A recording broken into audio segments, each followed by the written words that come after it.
So you might make a graphic organizer, take notes, do something active when you're reading the curriculum so that you really get into your head what you are expected to teach. Okay?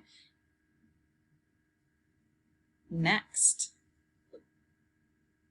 When am I going to teach it? We figure that out by making that chart by weeks, and we backwards plan. So start with your assessment. Start on week 9 with your partial exam, your independent reading report or project, and then go backwards, the writing assessment, reading assessment, and then you can fill in the front part. But start with the back, make a chart by weeks.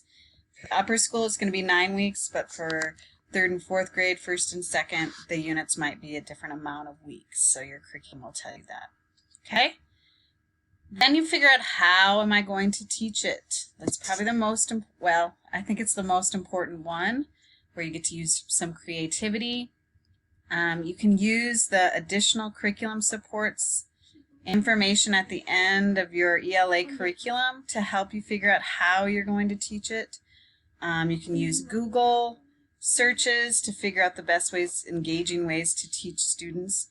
And then you're going to figure out how, that's when you take the week 1 plan and make it into 5 daily lesson plans. Okay?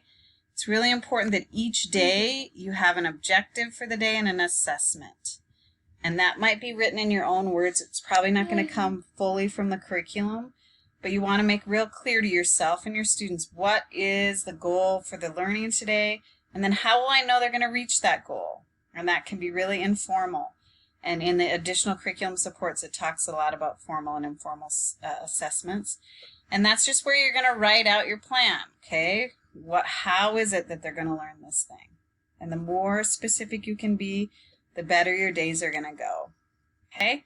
And then finally, how will I know I've taught it?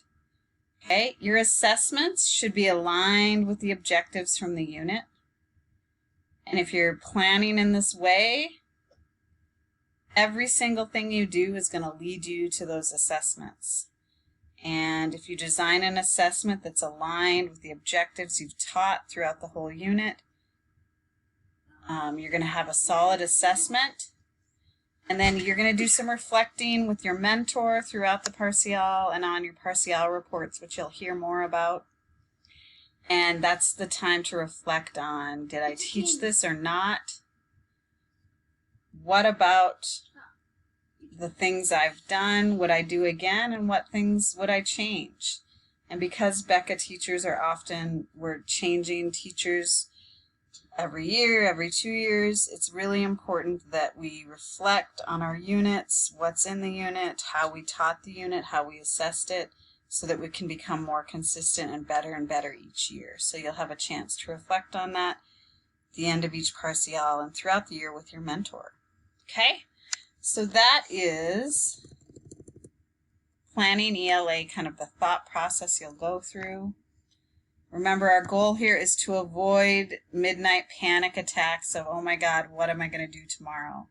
If you take this approach of going through these 4 questions before you start teaching, it's going to make your day-to-day life with your students so much more joyful. And if there's joy in your teaching, then I know students will be learning. So thank you for listening to this. I appreciate it. Any feedback you have to improve it is also appreciated. You can just talk to your trainers about any feedback you have about this video so that I can improve it in the coming years. Super excited for you. You're in for such a treat. The world's best students are BECA students, and the world's best teachers are BECA teachers. And we're so glad that you're here, and we're excited to help you and support you in any way you need to be successful.